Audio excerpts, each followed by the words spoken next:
Okay, so I wasn't planning on making a video about this back when I saw this news on July the 1st. I saw it, I internalized it, I was like, oh, that's kind of weird. Huh, interesting. And then I kind of went about and made videos about other things because it was July 1st and it was crazy free agency day, right?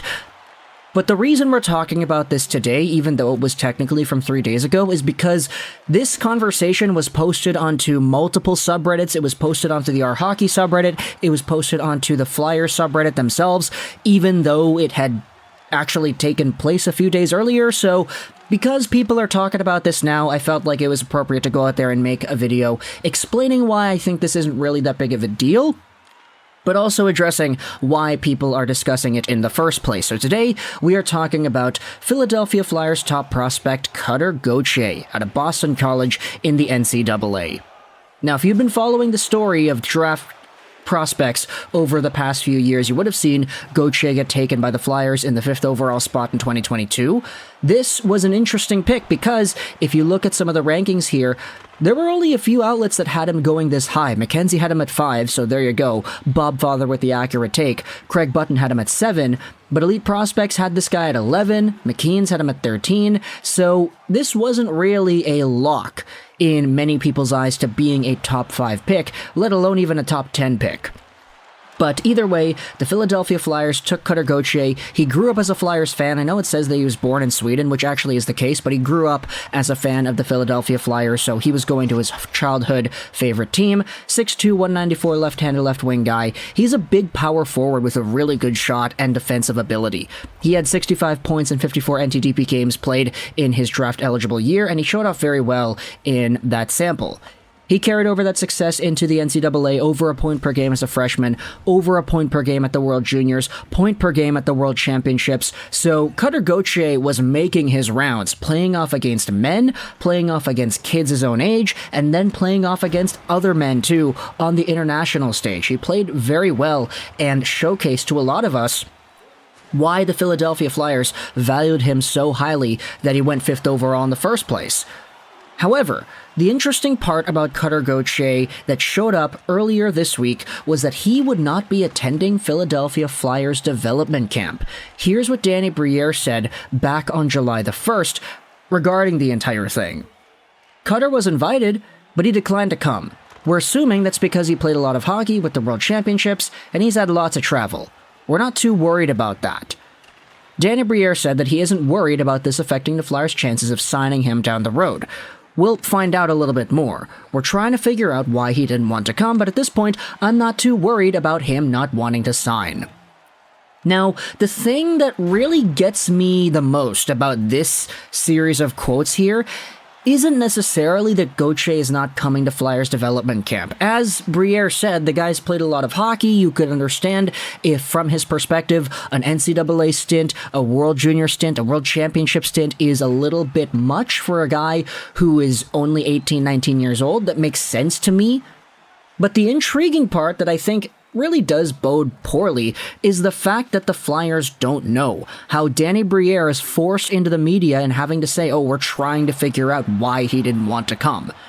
Now, the interesting part is we actually do have a proper explanation why this is likely the case, but the fact that the Flyers didn't know, the fact that they are still trying to figure it out, that's kind of, I don't know, it's a little bit of a red flag in my opinion. Not from the player itself, but just kind of from the situation, you know, how the communication level is between the player and the team. Either way, though, this probably is the explanation as to why he's not coming. Bill Meltzer tweeted this out. It's an article from collegehockeyinc.com. Still getting questions about it, so maybe this explains the NHL development camp rules for NCAA players more specifically. Cutter Gauthier used up his one allowed Flyers paid development camp last year. For him to be allowed to attend this year, he would have to cover 100% of his expenses. And included is the article, that in which says, can I attend an NHL team's summer development camp? And then if you read it, it says this, NCAA prospects or current players may attend NHL summer camps or prospect camps, but they must pay for their own way, transportation, lodging, food, etc. And current players may not miss class to do so. There is an opportunity, similar to the 48-hour rule, to have an NHL team pay a portion of a player's stay at development camp on a one-time-per-team basis. The 48-hour period begins when you arrive at the team's facility and it ends exactly 48 hours later. While in attendance, the team can supply you with expenses that include travel, hotel, food, equipment, and all costs associated with practice and off-ice training. A player would have to cover all costs after that 48-hour period, including return transportation home. Now, because Cutter Gauthier is an NCAA player, he is not a paid athlete. He doesn't make any money from playing in the league. So the way things shape up, it would make sense if a college student who is not getting any money to play and who is being forced to pay his own way to book a ticket to Philadelphia, book for whatever housing is going to be there, book food, and pay for it all himself, it would make sense why this wouldn't really be ideal. It would make sense why Cutter Gauthier would say, okay, well, I'm not able to go. Like, the Flyers are not going to pay for me to be there. Like, is there a particular reason why I would force myself to pay for all this when I'm not even making any money myself? Now, that's a very, I don't know, it's a really odd type of thing to feel, because for a lot of hockey players, it's like, okay, a lot of these guys worked their entire lives to get here. You would probably assume they've got maybe some savings on the side. Why wouldn't this be a problem? We've had other NCAA prospects attend multiple training camps, so why can't Cutter Gauthier? But at the same time, this explanation makes a little bit more sense to me than what Danny Briere went out there and said, where it's like, yeah, we're trying to just figure out a little bit more where he's coming from. If you combine everything, it makes a lot more sense too, right? The guy's played a lot of hockey and he doesn't want to pay his way out to making his way over to development camp because the Flyers are not going to have any ability to send him any compensation for that. Like, I don't know, it kind of makes sense when you think about it in the big picture, but at the same time, it definitely isn't ideal, right? Either way, though, when it comes to what Cutter Gauthier is, does this affect the likelihood that he will or will not sign with the Flyers in the future?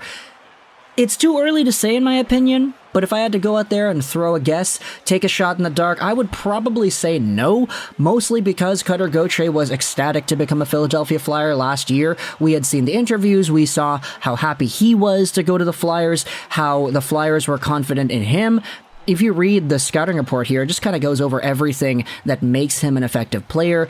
Good defensively, wins puck battles, he's incredibly efficient, really good shot, but he's also able to power forward his way to the front of the net.